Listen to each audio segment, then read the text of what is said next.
So hey, it's Sam and you're watching It's Sam. आज मैं अनकनी counter के 16th episode को एक्सप्लेन करूँगी, जो कि इस सीरीज़ का लास्ट एपिसोड भी है. You can watch the previous episodes by clicking on the I button. So अपना फाइनल एपिसोड स्टार्ट होता है जहाँ डिमोलिशन साइट्स पे अपने सारे काउंटर्स पहुंच चुके हैं. शिंग म्योंग मी भी यहाँ पे पहुंच चुका है. अब इन लोगों की लास्ट फाइट होने वाली है. ये आज डिसाइड होने वाला है कि दोनों पार्टीज में से इवल स्पिरिट और काउंटर्स दोनों में से कौन जीतेगा. अब ये फाइनल फाइट डिसाइड करेगी कि आगे क्या होगा. क्या सुमन अपने पेरेंट्स से मिल पाएगा या फिर ये इवल स्पिरिट हमेशा के लिए अमर हो जाएगी.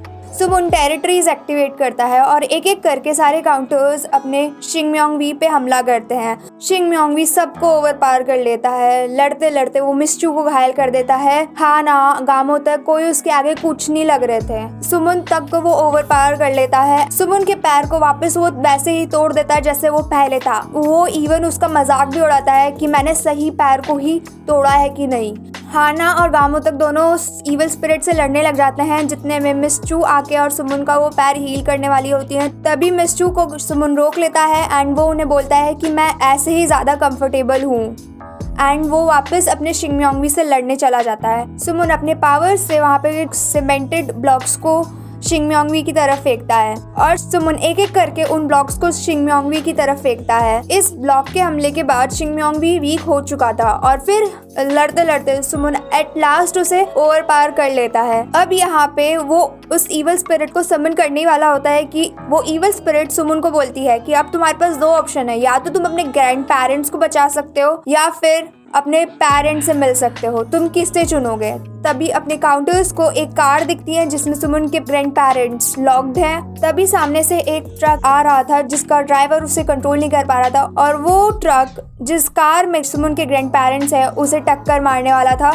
गामो तक और हाना भागते हैं ग्रैंड पेरेंट्स को बचाने और वो सुमन को भरोसा दिलाते हैं कि तुम इवल स्पिरिट को समन करो, हम इसे संभाल लेंगे. इवन अपने काउंटर्स हार्डेस्ट ट्राई कर रहे हैं, फिर भी वो नहीं कर पा रहे हैं क्योंकि वहाँ पे अपने जी चोंगसन की इवल पावर्स काम कर रही थी, जिसकी वजह से उन लोगों की स्ट्रेंथ कम पड़ रही थी. हाना को हेल्प करने जंगमूल भी आ जाता है, फिर भी वो लोग नहीं कर पा रहे उस कार को पुल और उस ट्रक को भी नहीं रोक पा रहे थे. तभी अपना सुमन डिसाइड करता है कि वो उस इवल स्पिरिट को समन कर लेगा. यही एक रास्ता बचा है उसके ग्रैंड पेरेंट्स को बचाने का. इसीलिए वो उसकी वापस समनिंग में लग जाता है.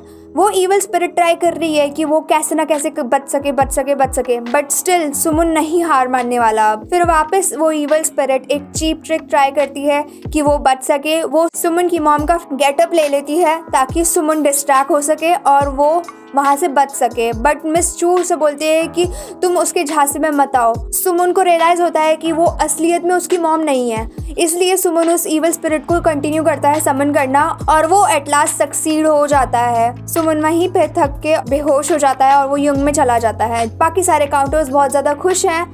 सुमन के ग्रैंड पेरेंट्स बच चुके हैं और एट लास्ट सुमन अपने पेरेंट्स से मिलने वाला है. सो सुमन पहुंच चुका है युंग में, जहाँ पे विगिन उसे उठाती है. वो उसे थैंक्स करती है कि उसकी वजह से ये आज पॉसिबल हो पाया कि वो फाइनल लेवल की इवल स्पिरिट को हरा पाए हैं. वहीं पे जी चोंगसन पहुंच जाता है. विगिन उसे पनिश करती है. जाने से पहले जी चोंगसन सुमन को बोलता है कि तुम कर्स्ड हो, तुम्हारी मौत बहुत ज्यादा पेनफुल होगी, तुम जिसे भी चाहोगे वो तुम्हारे सामने मर जाएगा. बट स्टिल सुमन पॉजिटिव है और बोलता है कि मैं ऐसा कुछ नहीं होने दूंगा. जी चोंगसन को एट लास्ट सजा मिल जाती है.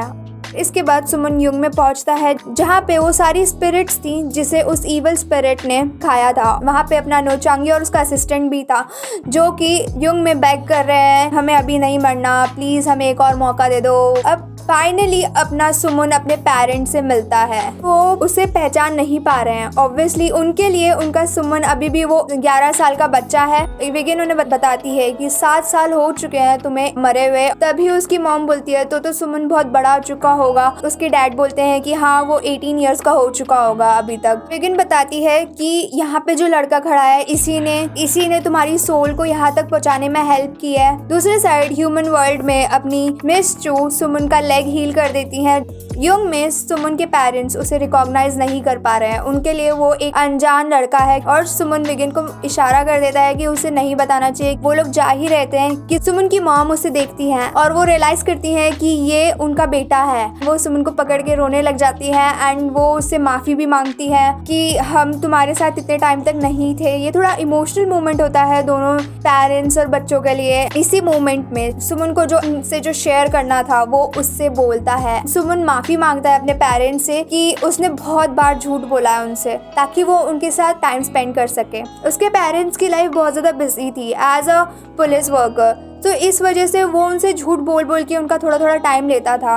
वो इसी चीज़ के लिए उनसे माफ़ी मांगता है एंड वो उन्हें ये भी बोलता है कि उस एक्सीडेंट की रात भी मेरा कोई होमवर्क नहीं रह गया था, मैंने वो झूठ बोला था ताकि मैं आप लोगों के साथ और ज़्यादा टाइम स्पेंड कर सकूं। वो ये भी बताता है कि मुझे लगता था कि ये मेरी गलती की वजह से है कि वो एक्सीडेंट हुआ था, मैंने 7 साल इसी गिल्ट में जिया है कि मेरी वजह से आप लोगों की डेथ हुई है। ये भी बोलता है कि एट लास्ट मैं इस गिल्ट से अब छुटकारा पा चुका हूँ, मैं उसके बाहर निकल चुका हूँ। एट लास्ट वो सब खुश हैं। हाना और मिस चू सुमन को उसके बेड पे सुलाते हैं। तभी वो देखते हैं कि सुमन इवन वो कॉन्शियस नहीं है फिर भी वो हंस रहा है। वो दोनों बहुत खुश होते हैं उसे देख के ऐसे हंसते हुए। एंड फिर वो लोग नूडल रेस्टोरेंट जाते हैं जहाँ पे अपने बाकी काउंटर्स भी युंग में जाते हैं। उन्हें एक वियर्ड फीलिंग आती है कि हम तो युंग में जा रहे थे बट फिर हम वापस नूडल कैफे में कैसे आ गए, और वहाँ चॉलजोंग आता है एंड वो बताता है कि मैंने स्पेशल रिक्वेस्ट की थी युंग में ताकि मैं तुम्हें यहाँ पे मिल सकूँ, इससे बेटर प्लेस नहीं हो सकती हम लोगों के मिलने के लिए। एंड चॉलजोंग से उन लोगों की चिट चैट होती है, बहुत ज़्यादा हैप्पी मोमेंट होता है जहाँ पे सब लोग मिल रहे हैं एक दूसरे से।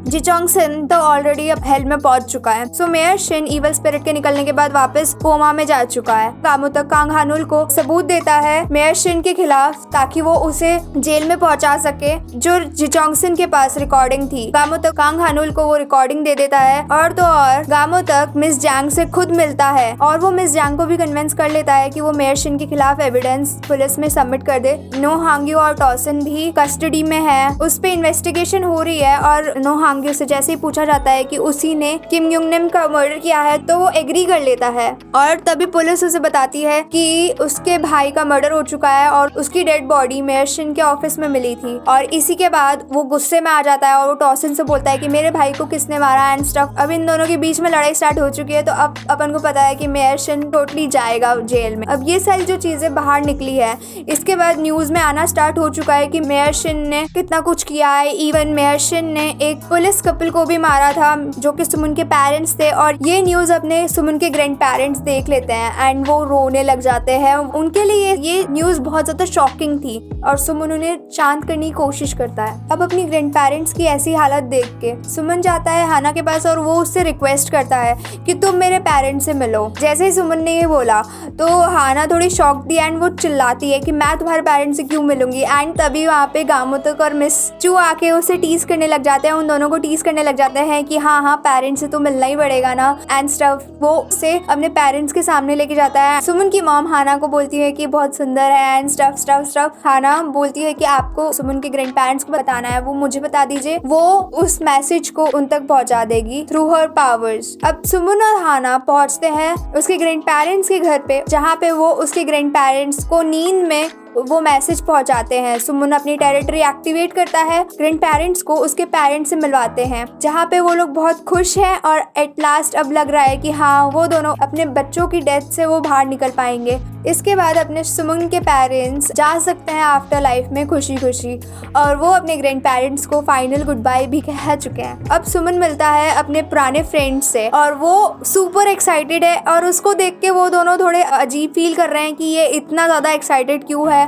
वो उन्हें विश कर रहा है कि अब तुम लोग 12th स्टैंडर्ड में आ चुके हो, तुम्हें अच्छी तरह से पढ़ना है, तुम टेंशन मत लेना, मैं तुम्हारा हमेशा साथ दूंगा एंड स्टफ। तो वो उसे याद दिलाते हैं कि तुम भी 12th स्टैंडर्ड में आ चुके हो तो तुम्हें भी पढ़ना है। एंड देन वो बोलता है कि हाँ तुम लोगों को ज़्यादा ध्यान देना है ना पढ़ाई में, मेरा तो आर्ट्स है, मैं तो कर लूँगा। एंड तभी उनके सामने एक लड़का आता है जो बोलता है कि वापस मेयर के बेटे ने मेरे फ्रेंड्स को गैदर किया है। अपने सुमन और उसके फ्रेंड्स पहुंच जाते हैं उस जगह जहाँ पे वो लोग थे और वो देखता है कि मेयर का बेटा एट लास्ट सबसे अपोलोजाइज कर रहा है। फिर वो सुमन के भी सामने आके उंगमिन से भी अपोलोजाइज करता है, उन दोनों से भी अपोलोजाइज करता है। ये सब देख के वो लोग विश्वास नहीं कर पा रहे थे कि ये हमसे सच में माफी मांग रहा है। उंगमिन थोड़ा डरा हुआ भी था बट वो रिलीफ में भी आ जाता है कि एट लास्ट ये सब खत्म हो चुका है। सो अब चिंग म्योंगवी पे कस्टडी चल रही है क्योंकि उसने सुमन के पेरेंट्स को मारा और गामोतक को भी मारने की कोशिश की। सो जज भी एग्री कर लेता है कि इस सारी सिचुएशन में चिंग म्योंगवी ही रिस्पॉन्सिबल है और उसे प्रिजन में ले जाया जा रहा है, जहाँ पे गामोतक उसे टीज करते हुए बोलता है कि आई विश तुम्हारी बहुत ज्यादा लंबी लाइफ हो और तुम्हें लाइफ इम्प्रिजनमेंट ही मिले। और सुमन चिंग म्योंगवी को बोलता है कि मैं तुम्हें कभी माफ नहीं करूंगा। इन सब के बाद अपने काउंटर्स जाते हैं नूडल्स शॉप पे। जैसा कि मिस चो ने कहा था जंगमूल को कि अगर वो लोग जिंदा वापस आ गए तो उसे एक डेट पे जाना पड़ेगा जंगमूल के साथ। वो अग्री हो जाती है एंड वापस वो तैयार होने जाती है। थोड़ा गामोतक उन्हें टीज करता है कि आ जाने की जरूरत नहीं है, एंजॉय करना एंड स्टफ। इसी के बाद जब जा रहे होते हैं जंगमूल उन्हें देखता है, वो सो चुके होते हैं। गामोतक और हाना में भी थोड़ी बातें होती हैं जहाँ पे गामोतक उसे बोलता है कि आई होप कि तुम्हारे पास भी अब कोई रिग्रेट नहीं हो। इसी के बाद हाना एक बॉक्स निकालती है जिसमें से वो अपने पुराने सामान निकालती है, एक टेडी बियर, एक फोटो जो कि उसकी फैमिली की थी। एंड वो बोलती है कि पहले उसे ये गिल्ट था कि उसके पेरेंट्स ने ऐसी कैसी मौत ली, how can they accept a death like this. अब वो एक्सेप्ट कर चुकी है, जो हो गया सो हो गया। पेन तो ऑलवेज हाना और गामोतक दोनों में रहेगा कि वो अपने मिस डिटेक्टिव के साथ नहीं रह पाया और हाना अपने फैमिली के साथ नहीं रह पाई। अब अपने काउंटर्स युंग में जाते हैं जहाँ पे वो अपनी छुट्टियां मांगने गए थे, बट युंग में उन लोगों के लिए अलग ही प्लान चलते हैं कि पूरी कंट्री में जहाँ पे भी इवल स्पिरिट्स हैं उन्हें ट्रैक डाउन करना पड़ेगा क्योंकि सुमन के पास टेरिटरी समन करने की पावर है। अब ये लोग जाते हैं एक एक जगह पे। इसी ट्रिप में इन लोगों के पास जंगमूल आता है क्योंकि सुमन के नाम से गामोतक ने बोला है कि रेड सूट पहन के मुझे शर्म आती है। सो जंगमूल इन लोगों के लिए नई यूनिफॉर्म बनवाता है, a little bit better than the red one, the gentleman uniform. और अपने इस सीरीज का लास्ट सीन है जहाँ पे अपने काउंटर्स मिलके थोड़ी सी इवल स्पिरिट्स को पकड़ते हैं और यहाँ पे ये सीरीज खत्म हो चुकी है। So this was the final end the last episode of the uncanny counter. Thanks for watching. If you like this episode, like, share, and don't forget to subscribe. It's Sam. Thanks for watching.